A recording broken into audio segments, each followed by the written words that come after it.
சாலையில் திடீரென 3 இருசக்கர வாகனங்களை இடித்து தள்ளிய சொகுசு கார். சொகுசு கார் உள்ளே சென்று டிரைவரை பார்த்தவர்களுக்கு காத்திருந்த அதிர்ச்சி. திடீரென ஏற்பட்ட உடல்நல கோளாறிலும் தவிர்க்கப்பட்ட விபத்து. திருநெல்வேலி பாபநாசம் சாலை அப்படின்றது ரொம்பவும் பரபரப்பா காணக்கூடிய சாலை. குறிப்பா கல்லிடைக்குறிச்சி பகுதியில திருநெல்வேலியில இருந்து அம்பைய நோக்கி வந்த சொகுசு கார் ஒண்ணு சாலை ஓரத்துல நின்றுட்டு இருந்த 3 இருசக்கர வாகனங்கள்ல இடிச்சு தள்ளிட்டு பக்கத்துல இருக்கக்கூடிய மின்கம்பத்துல மோதாம நின்று இருக்கு. இத பார்த்த பக்கத்துல இருந்தவங்க ஓடி போய் அந்த சொகுசு காருக்குள்ள பார்த்திருக்காங்க. அப்போ டிரைவருக்கு வலிப்பு நோய் ஏற்பட்டதா கூறப்படுது. உடனடியா அங்க இருந்தவங்க உடனே அவருக்கு முதலுதவி கொடுத்திருக்காங்க.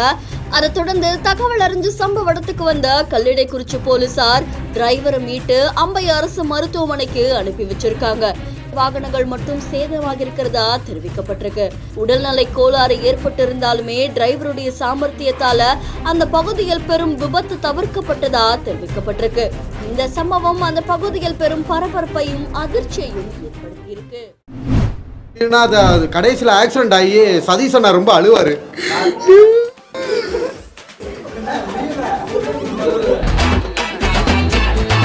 கண்டிப்பா பாடுறேன் சார் உங்களோட இதனால.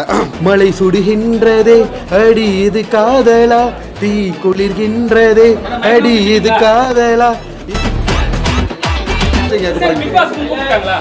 சார் அதிகாரப்பூர்வமா வரல, பட் எல்லா மீடியாக்களும் என்னோட பேர் தான் அடிபட்டுக்கிட்டு இருக்கு சார். கண்டிப்பா பிக் பாஸ் ஹவுஸ்குள்ள போனா வெற்றி வின்னர் வெற்றி வாங்கி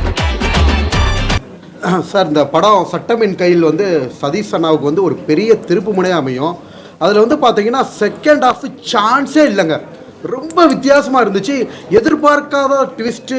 நல்லவங்க கெட்டவங்களாங்கிறாங்க, கெட்டவங்க நல்லவராங்கிறாங்க. அப்பப்பப்பப்பா உண்மையிலே ஒரு என்டர்டெயின்மெண்ட்டாகவும் இருந்துச்சு. கடைசி சீனில் ரொம்ப அழுக வச்சுட்டார் சார். அந்த லாஸ்ட் சீன் இருக்கு இல்லையா, அதாவது ஒரு இதுனா த்ரில்லிங் ஃபிலிம்னா த்ரில்லிங் மட்டும் இல்லாமல் அதில் சில குணச்சித்திர இடங்களையும் கலந்து கிட்டத்தட்ட ஃபென்டாஸ்டிக். இது சதீஷ் அண்ணாவுக்கு ஒரு பெரிய திருப்பு முனையை ஏற்படுத்துன்னு நினைக்கிறேன். அதே மாதிரி டைரக்டர், கோரியோகிராஃபர் எல்லாருமே சான்ஸே இல்லை சார். ரொம்ப ஒரு அட்ராக்டிவாக இருந்துச்சு. என்னோட ஸ்டைல் இல்லையா.